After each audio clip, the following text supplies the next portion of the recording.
The simplest way to achieve a muscle-up is to breaking it down into its three foundational components: improving the height of your chin, the depth of your dip, and mastering a new mechanic, the transition. Naturally, the transition is the most problematic as it introduces a uniquely demanding movement pattern not mirrored in any other activity. Transition isn't just about brute strength, it's a complex shift of weight centers that relies heavily on alignment. If your chin height and dip depth don't align, the transition will need to raise the weight centers, which is far more taxing and complicated. However, when these elements are in line, or better yet, overlap, the transition becomes more of a glide than a grind. In the ideal scenario, you can almost fall into the transition, capitalizing on the fact that the transition is actually more of a pushing strength than a pulling. To pull high on your chin-ups, you may need to refine the mechanics. Assisted pull-ups with foot support or row variations can emphasize elbow flexion, scapular depression, and retraction, teaching you to pull higher and harder.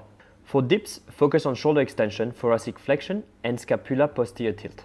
Remember, strength adapts specifically to around the angles you train, so without exposing them, you'll be limiting your progression. The aesthetic of the muscle-up lies not just in the strength required, but in the elegance of engineering in your body to adapt to its demands. By addressing each component with precision and intention, you give yourself the best fighting chance to overcome its challenges while embracing the philosophy of simplifying complexity.